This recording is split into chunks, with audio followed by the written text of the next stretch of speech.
Praise the Lord. എൻ്റെ പേര് ഷാജു. ഇത് എൻ്റെ വൈഫ് റീന. ഞങ്ങൾ തൃശ്ശൂർ വരന്തരപ്പള്ളി എന്ന് പറയുന്ന സ്ഥലത്ത് പള്ളിക്കുന്ന് അസംഷൻ ദേവാലയത്തിലെ ഇടവകയിൽപ്പെട്ട അംഗങ്ങളാണ്. വൈഫാണ് ആദ്യമായിട്ട് ഉടമ്പടി എടുക്കുന്നത്. 19/10/2023 വൈഫ് ആദ്യമായിട്ട് ഉടമ്പടി എടുക്കുന്നത്. ഞാൻ ഉടമ്പടി എടുത്തത് 9/5/2024 എടുത്തത്. ആദ്യമേ തന്നെ പാപിയും അയോഗ്യനും അശക്തനും ദുർബലനും ബലഹീനനും ഒക്കെ ആയിട്ടുള്ള എന്നെ പരിശുദ്ധ അമ്മ പ്രത്യക്ഷപ്പെട്ട ഈ അൾത്താരയിൽ അവിടുത്തെ പ്രത്യക്ഷീകരണത്തിൻ്റെ സാക്ഷിയായി നിങ്ങളുടെയൊക്കെ മുൻപാകെ നിർത്തുവാനായിട്ട് ദൈവം കാട്ടിയ വലിയ കരുണയെ ഓർത്ത് ഞാൻ ആദ്യമേ തന്നെ നന്ദി പറയുന്നു. പ്രിയമുള്ളവരെ, എൻ്റെ ജീവിതത്തിൽ അല്ലെങ്കിൽ ഞങ്ങളുടെ ജീവിതത്തിൽ പല മേഖലകളിൽ ദൈവം ഈ കഴിഞ്ഞ ദിവസങ്ങളിൽ വളരെ അതിശയിപ്പിക്കുന്ന രീതിയിൽ തൊടുകയുണ്ടായി. അപ്പോൾ അത്തരം ചില കാര്യങ്ങൾ നിങ്ങളുടെ മുന്നിൽ ഷെയർ ചെയ്യുക. അത് ദൈവനാമ മഹത്വത്തിനും നിങ്ങളുടെയൊക്കെ വിശ്വാസം കൂടുന്നതിനും കാരണമാകുമെന്ന് വിശ്വസിച്ചുകൊണ്ടാണ് ഈ നിമിഷത്തിൽ ഞങ്ങളിവിടെ ആയിരിക്കുക. ആദ്യമേ തന്നെ പറയാനായിട്ട് ആഗ്രഹിക്കുന്നത്, ഉടമ്പടി എടുത്ത് വളരെ ചുരുക്കിയാണ് ഞാൻ പറയുന്നത്. ആദ്യമേ തന്നെ ഉടമ്പടി എടുത്ത് വളരെ ചുരുങ്ങിയ ദിവസങ്ങൾക്കുള്ളിൽ വൈഫിന് റീനയ്ക്ക് നടുവേദന ഒരു കഴിഞ്ഞ 2 വർഷമായിട്ടുണ്ടായിരുന്നു.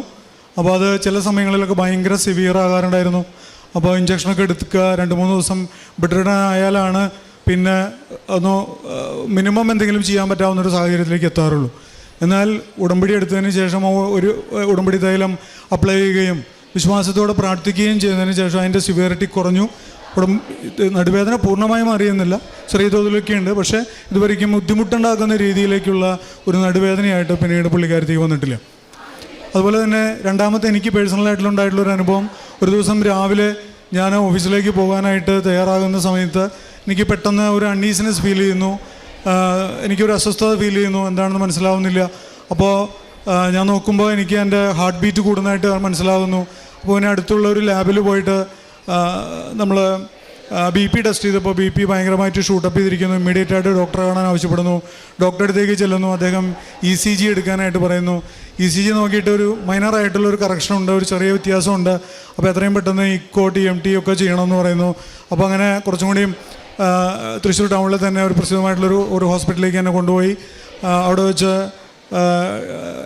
ECG എടുക്കുന്നു, ഇക്കോ എടുക്കുന്നു, എല്ലാ ടെസ്റ്റുകളും എടുക്കുന്നു. പക്ഷേ അത്ഭുതകരമെന്ന് പറയട്ടെ, ആദ്യം ഡോക്ടർ ഒരു ചെറിയ ബുദ്ധിമുട്ടുണ്ട് എന്ന് പറഞ്ഞെങ്കിൽ തന്നെയും ഇക്കോയും മറ്റ് ടെസ്റ്റുകളൊക്കെ ചെയ്തു കഴിഞ്ഞപ്പോൾ അതിൽ യാതൊരു പ്രശ്നങ്ങളും ഇല്ല എന്നുള്ളത് അദ്ദേഹം പറയുകയുണ്ടായി. അപ്പോൾ അതിന് മുൻപ് എനിക്ക് സാക്ഷ്യപ്പെടുത്താനായിട്ടുള്ള കാര്യം, ദൈവാനുഭവം എന്ന് പറയുന്നത് അതിൽ നമ്മളിങ്ങനെ ടെൻസ്ഡായി നിൽക്കുന്ന സമയത്ത് പെട്ടെന്ന് ഒരു ദൈവികമായിട്ടുള്ള ഉൾപ്രേരണ, യെശയ്യാ 43:10 പറയുന്ന പോലെ, ഭയപ്പെടേണ്ട, ഞാൻ നിന്നോട് കൂടെ ഉണ്ടെന്ന് ഉള്ളിൽ നിന്ന് വിളിച്ചു പറയുന്നൊരു സ്വരം. അതുപോലെ തന്നെ വൈഫ് എനിക്ക് ചെസ്റ്റിൽ പേർറ്റാനായിട്ട് തൈലം തരികയും കാശ് രൂപം കയ്യിൽ പിടിക്കുകയും ചെയ്തുകൊണ്ടാണ് ഞാൻ ഈ ടെസ്റ്റുകൾക്ക് വിധേയമായത്. ടെസ്റ്റുകൾ വന്നപ്പോൾ അബ്സല്യൂട്ട്ലി നോർമൽ എന്ന് പറഞ്ഞു. അതൊരു പക്ഷേ നമുക്ക് ആ പ്രശ്നത്തിൻ്റെ കാഠിന്യവും റിസൾട്ടും കൂടെ വരുമ്പോൾ നമുക്ക് മനസ്സിലാകുന്നില്ല ഇതെങ്ങനെ സംഭവിക്കണമെന്ന്. സോ ഞാൻ വിശ്വസിക്കുന്നു അത് ദൈവം ഒരു അനുഭവം നൽകുന്നതിന് വേണ്ടിയിട്ട് ദൈവം എന്നിൽ ആ നിമിഷം പ്രവർത്തിച്ചു. ഞങ്ങളുടെ വീട്ടിലെല്ലാവർക്കും, ഈവൻ എൻ്റെ ഫ്രണ്ട്സിന് പോലും അത് ഒരു അനുഭവമായി മാറിയെന്ന് തന്നെയാണ് ഞാൻ വിശ്വസിക്കുന്നത്. രണ്ടാമത്തെ ഒരു അനുഭവം എന്ന് പറയുന്നത്, ഉടമ്പടി എടുത്തതിന് ശേഷമാണ് എൻ്റെ മകൾക്ക് IELTS എടുക്കണമെന്നുള്ളൊരു താല്പര്യം തോന്നി. പുള്ളിക്കാരത്തി ഇന്ന് ഇവിടെ ഇല്ല, എല്ലാം ക്ലിയറായി പുള്ളി പോയി. IELTS എടുക്കണമെന്ന് തോന്നി. അപ്പോൾ ട്രെയിനിങ് ഇല്ല, വേറെ പരിപാടികൾക്കൊന്നും പോയിട്ടില്ല. നമ്മളിവിടെ സാക്ഷ്യങ്ങളൊക്കെ കേൾക്കുന്നതാണ്, 5 പ്രാവശ്യം 10 പ്രാവശ്യമൊക്കെ പോകുന്നു. ഒറ്റ സ്ട്രെച്ചിൽ തന്നെ ഒറ്റ പ്രാവശ്യം പുള്ളി അറ്റൻഡ് ചെയ്യുകയുണ്ടായുള്ളൂ. അതിൽ IELTS ക്ലിയറായി. അവിടെയും ദൈവം എങ്ങനെ പ്രവർത്തിച്ചു എന്ന് ചോദിച്ചു കഴിഞ്ഞാൽ, കണ്ടിന്യൂസ് ആയിട്ട് മമ്മി റീന അവൾക്ക് വേണ്ടിയിട്ട് അവളോടൊപ്പം പോയി നിൽക്കുകയും ജപമാല അർപ്പിക്കുകയും ചെയ്തു. വിശ്വാസത്തോടെ ഞങ്ങളെല്ലാവരും കൂടെ ഒരുമിച്ചിരുന്ന് പ്രാർത്ഥിച്ചു എന്നുള്ളതാണ് ഒരു പ്രധാനപ്പെട്ട ഒരു കാര്യം. അതുപോലെ തന്നെ വേറൊരു കാര്യം എന്ന് പറഞ്ഞാൽ, പുള്ളിയുടെ പേരിൽ ദിവ്യമരിയ എന്നാണ് അവളുടെ പേര്. സിംഗിൾ നെയിമായിട്ടാണ് അതിൽ പാസ്പോർട്ടിൽ പ്രിൻ്റ് ചെയ്തിട്ടുള്ളത്. അതുകൊണ്ട് തന്നെ സർനെയിം ഇല്ല എന്നതിൻ്റെ പേരിൽ വളരെ ഇഷ്യൂസുകളുണ്ടായി ഇവിടെ നിന്ന് ജർമ്മനിക്ക് പുള്ളിക്ക് പോകാനായിട്ട്. അപ്പോൾ ആദ്യത്തെ പ്രോബ്ലം ഉണ്ടായെന്ന് പറഞ്ഞു കഴിഞ്ഞാൽ, അതിലേക്ക് സർനെയിം ഇല്ലാത്തതിൻ്റെ പേരിൽ അവർക്ക് APS കിട്ടാനായിട്ട് ബുദ്ധിമുട്ടായെന്നുള്ളതാണ്. പക്ഷേ നമ്മൾ ലൈറ്റ് ക്യാൻഡിൽ പ്രയർ ചെയ്യുകയും വിശ്വാസത്തോടെ നമ്മൾ പ്രാർത്ഥിക്കുകയും ചെയ്തതിൻ്റെ ഫലമായിട്ട് വളരെ പെട്ടെന്ന് തന്നെ പുള്ളിക്കാരത്തിക്ക് പ്രതീക്ഷിച്ചതിനും വളരെ നേരത്തെ തന്നെ APS സർട്ടിഫിക്കറ്റ് കിട്ടിയെന്നുള്ളതാണ് ഒരു കാര്യം. ഒരു അത്ഭുതകരമായിട്ടുള്ള വേറൊരു കാര്യം ഉണ്ടായത്, പുള്ളിക്ക് ഇവിടുന്ന് വിസയെല്ലാം കാര്യങ്ങളെല്ലാം ശരിയായി പുള്ളി പോകാനായിട്ട് നിൽക്കുന്ന സമയത്ത് ഞങ്ങൾ ട്രിവാൻഡ്രത്തുനിന്നായിരുന്നു ഞങ്ങൾക്ക് ഫ്ലൈറ്റ് ഉണ്ടായിരുന്നു. അപ്പോൾ തൃശ്ശൂരിന് ഞങ്ങൾ വണ്ടിയിൽ തന്നെ കാറിൽ പോയിക്കൊണ്ടിരിക്കുകയാണ്. അപ്പോൾ എൻ്റെ ഒരു കസിൻ അവിടെയുണ്ട്, ജർമ്മനിയിലുണ്ട്. പുള്ളിക്കാരത്തി വഴിയായിട്ടാണ് അവളെ കൊണ്ടുപോയത്. അപ്പോൾ പെട്ടെന്ന് എന്നോട് വിളിച്ചു പറയുന്ന ഒരു കാര്യം എന്ന് പറയുന്നത്, സിറ്റി രജിസ്ട്രേഷൻ കിട്ടിയിട്ടില്ല, അപ്പോൾ അത് കിട്ടിയില്ലെങ്കിൽ ഒരുപാട് ദിവസം വെറുതെ ഇരിക്കേണ്ടി വരും, പുറത്തേക്ക് ഇറങ്ങാനോ ബാക്കി സർട്ടിഫിക്കറ്റ്സുകളോ ലൈസൻസുകളോ ഗവൺമെൻറ് ഡോക്യുമെൻറ്റ്സൊക്കെ പ്രിപ്പയർ ചെയ്യാൻ വളരെ ബുദ്ധിമുട്ടാവും എന്നൊരു കാര്യമാണ് പറഞ്ഞത്. അപ്പോൾ അവിടെ പോയിട്ടുണ്ടാകുന്ന ഒരു ഡിലേ ഓർത്ത് അവൾക്ക് ക്ലാസ്സിൽ പോകാൻ പറ്റില്ല, കോഴ്സിന് അറ്റൻഡ് ചെയ്യാൻ പറ്റില്ല എന്നുള്ളൊരു പ്രയാസം വന്ന സമയത്ത് പെട്ടെന്ന് ആ സമയത്ത് ഞങ്ങളുടെ മനസ്സിലേക്ക് ഒരു ചിന്ത കടന്നു വരികയാണ്, നമുക്ക് ലൈറ്റ് ക്യാൻഡിൽ പ്രയർ ഇടാമെന്ന് പറഞ്ഞിട്ട്. അപ്പോൾ വണ്ടിയിൽ ഡ്രൈവ് ചെയ്യുന്നതിൻ്റെ ഇടയിൽ ഞാൻ റീനയോട് ആവശ്യപ്പെടുന്നു. റീന അത് ലൈറ്റ് ക്യാൻഡിൽ പ്രയർ ഇടുന്നു. അന്ന് മൂത്ത മകളും ഉണ്ട്, രണ്ടാമത്തെ മകളും ഉണ്ട്. ഞങ്ങൾ 4 പേരും കൂടിയാണ് വണ്ടിയിൽ പോയിക്കൊണ്ടിരിക്കുന്നത്. അപ്പോൾ ഞങ്ങൾ ലൈറ്റ് ക്യാൻഡിൽ പ്രയർ ഇട്ടു. എനിക്ക് തോന്നുന്നു കൊന്തയുടെ ഒരു രഹസ്യം മാത്രമേ ഞങ്ങൾ ചൊല്ലിയിട്ടുണ്ടാവുള്ളൂ. ഇമ്മീഡിയറ്റ് ആയിട്ട് മകളുടെ ഫോണിലേക്ക് ഒരു ഇമെയിൽ വരികയാണ്, അതായത് സിറ്റി രജിസ്ട്രേഷൻ അപ്പോയിൻമെൻറ്റ് ഡേറ്റ് കിട്ടിയെന്ന് പറഞ്ഞുകൊണ്ട്. അത് വളരെ പ്രീപോണ്ട് ചെയ്തിട്ടുള്ള, അവളേക്കാൾ മുമ്പ് പോയിട്ടുള്ള കുട്ടികൾക്ക് കിട്ടിയിട്ടുള്ള ഡേറ്റിനേക്കാൾ വ്യത്യസ്തമായി വളരെ നേരത്തെ ഒരു ഡേറ്റ് പുള്ളിക്കാരത്തി കിട്ടിയെന്നുള്ളതാണ്. അപ്പോൾ ഇത്രയും പെട്ടെന്ന് ചോദിക്കുന്നതിനേക്കാൾ മുമ്പ് പ്രാർത്ഥിച്ച് തീരുന്നതിനേക്കാൾ മുമ്പ് ഉത്തരമരുളുന്ന ഒരു ദൈവത്തിൻ്റെ മക്കളായി നമുക്ക് തുടരാൻ സാധിക്കുക എന്നുള്ളത് തന്നെ വലിയ ഒരു സന്തോഷം നൽകുന്ന കാര്യമാണ്, വലിയൊരു അനുഭവമാണ്. അതുപോലെ തന്നെ എൻ്റെ ബിസിനസ് പരമായിട്ടുള്ള കാര്യത്തിലേക്ക് ചിന്തിക്കുമ്പോൾ, ഞാനൊരു ബിസിനസ് നടത്തുന്ന ഒരാളാണ്. ഒരു 10-20-30ഓളം പേര് ഞങ്ങൾക്ക് സ്റ്റാഫുകളും അംഗങ്ങളായിട്ടുമുണ്ട്. അപ്പോൾ ഞങ്ങൾ ഒരു ബിൽഡിങ്ങിൻ്റെ 2nd ഫ്ലോറിൽ ആരും കാണാത്തൊരു സ്ഥലത്തായിരുന്നു ഞങ്ങളുടെ ഓഫീസ് ഉണ്ടായിരുന്നത്. കുറച്ച് സ്പേഷ്യസ് ആയിട്ടുള്ള ഒരു ഓഫീസിൻ്റെ ആവശ്യകത ഞങ്ങൾക്കുണ്ടായിരുന്നു. അപ്പോൾ വിസിബിലിറ്റി ഉള്ളൊരു ഓഫീസിലേക്ക് മാറാൻ വേണ്ടിയിട്ട് കുറേ നാളായിട്ട് ആഗ്രഹിക്കുകയാണ്. അപ്പോൾ റീനയോട് ഒരിക്കൽ പറഞ്ഞിരുന്നു. അപ്പോൾ റീന ആ കാര്യം ആദ്യത്തെ പ്രാവശ്യം പുതുക്കിയപ്പോൾ നിയോഗമായിട്ട് ഉടമ്പടിയിൽ വെച്ചിട്ടുണ്ടായിരുന്നു.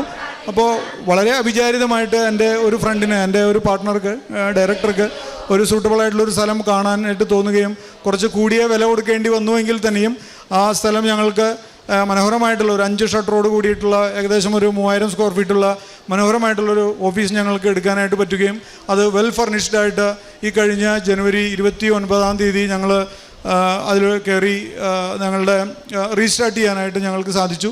തന്നെയല്ല, ഞങ്ങളുടെ മൊത്തത്തിലുള്ള അപ്പിയറൻസിലും വിസിബിലിറ്റിക്കും വളരെ വ്യത്യാസമുണ്ടായി. തീർച്ചയായിട്ടും ദൈവമാതാവിൻ്റെ പ്രത്യേക പ്രാർത്ഥനയുടെ മധ്യസ്ഥതയാൽ ഞങ്ങളുടെ ബിസിനസ്സിലും അതിൻ്റേതായിട്ടുള്ള വ്യത്യാസങ്ങൾ ഞങ്ങൾക്ക് ഫീൽ ചെയ്യുന്നു.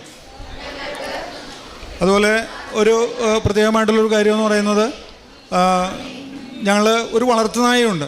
ഞാൻ അച്ഛനത് അതിൽ എഴുതിയിട്ടില്ല, എഴുതിയിട്ടുണ്ട്. അതിലൊരു വളർത്തുനായുണ്ട്. അപ്പോൾ 8 വയസ്സ് ഉള്ള ഒരു വളർത്തുനായാണ്. ഞങ്ങളുടെ വളരെ പെറ്റാണ്. പെറ്റുകളുള്ളവർക്കറിയാം, നമുക്ക് അതിനോടൊരു പ്രത്യേകമായിട്ടുള്ളൊരു അറ്റാച്ച്മെൻറ്റും ഉണ്ട്.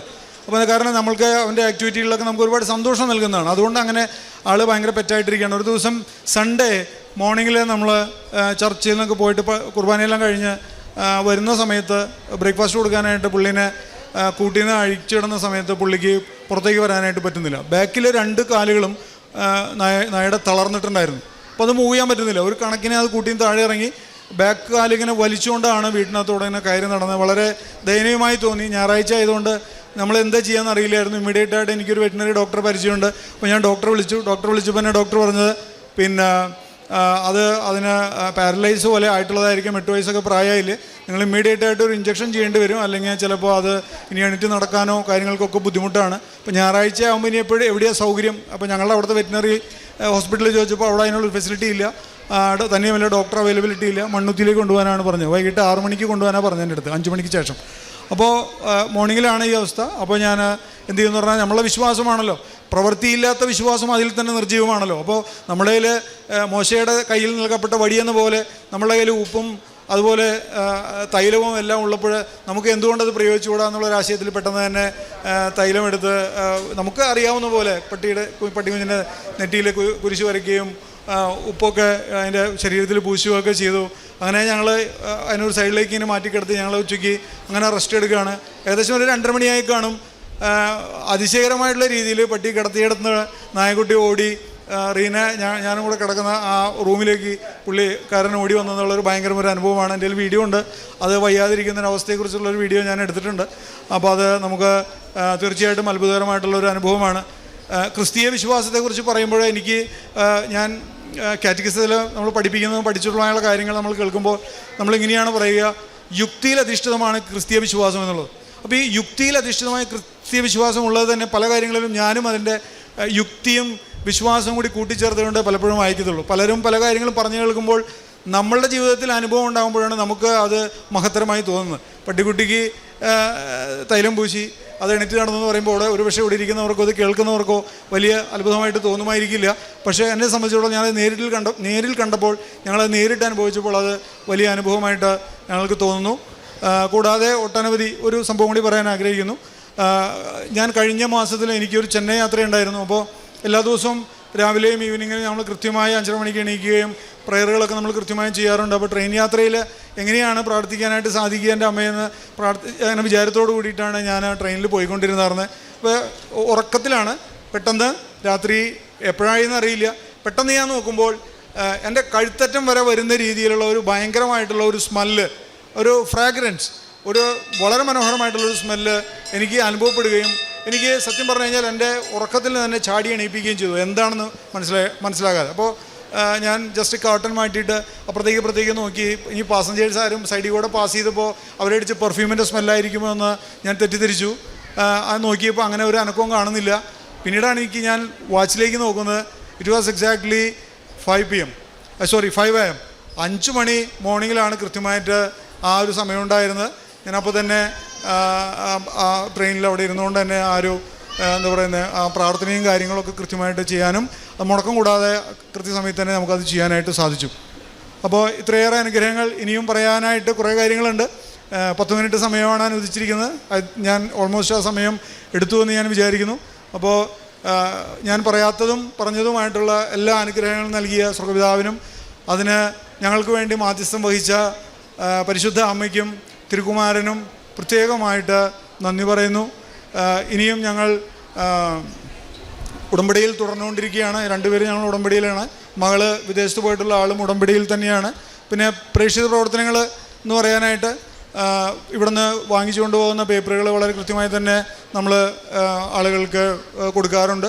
അതുപോലെ തന്നെ കാരുണ്യ പ്രവൃത്തികൾ എന്ന് പറയുമ്പോൾ നമ്മളെക്കൊണ്ടാകുന്ന രീതിയിൽ സാമ്പത്തികമായിട്ട് സഹായിക്കാൻ പറ്റുന്ന ആളുകളെ ചെറിയ തോതിൽ നമ്മൾ സാമ്പത്തികമായി സഹായിക്കും. അതുപോലെ തന്നെ എല്ലാ ആഴ്ചകളിലും ഒരു ദിവസം നമുക്ക് ഫുഡ് പ്രിപ്പയർ ചെയ്തുകൊണ്ട് വീട്ടിൽ തന്നെ പ്രിപ്പയർ ചെയ്ത ഫുഡ് ഞാനും റീനയും കൂടെ കൊണ്ടുപോയിട്ട് അത് ആവശ്യക്കാരെന്ന് തോന്നുന്ന ആളുകളിലേക്ക് കൊടുക്കും. ഇങ്ങനെയാണ് നമ്മൾ ചെയ്തുകൊണ്ടിരിക്കുന്നത്. അപ്പോൾ ഈ ആത്മീയ ജീവിതത്തിൽ ഒരുപാട് വ്യത്യാസമുണ്ട്. കുർബാന ഇതുവരെയ്ക്കും ഒരു ദിവസം പോലും മുടങ്ങാതെ അർപ്പിക്കാനായിട്ടുള്ള ഭാഗ്യം ലഭിച്ചു. കുർബാനയിൽ നമുക്ക് വളരെ വ്യത്യസ്തമായ രീതിയിൽ അനുഭവത്തോടു കൂടി ഓരോ ദിവ്യബലിയും അർപ്പിക്കുന്നതിന് ഉടമ്പടിയിൽ വന്നതിന് ശേഷം പ്രത്യേകിച്ച് നമുക്ക് സാധിക്കുന്നു എന്നുള്ളത് ഏറ്റവും പ്രധാനപ്പെട്ട ഒരു കാര്യമാണ്. ഇനിയും ഭൂമിയോടൊപ്പം ലോകത്തിൻ്റെ പ്രകാശമായി തീരുവാൻ ദൈവം ആഗ്രഹിക്കുന്ന രീതിയിൽ മുന്നോട്ട് നീങ്ങുവാൻ നിത്യതയിൽ എത്തിച്ചേരുന്നതുവരെ ഉടമ്പടിയിലായിരിക്കുവാൻ കരുണയായിരിക്കണമെന്ന് പ്രാർത്ഥിച്ചുകൊണ്ട് ഞങ്ങളുടെ ഈ എളിയ സാക്ഷ്യം ദൈവനാമം മഹത്വപ്പെടുത്തുന്നതിനായി ഞാനിവിടെ സമർപ്പിക്കുന്നു.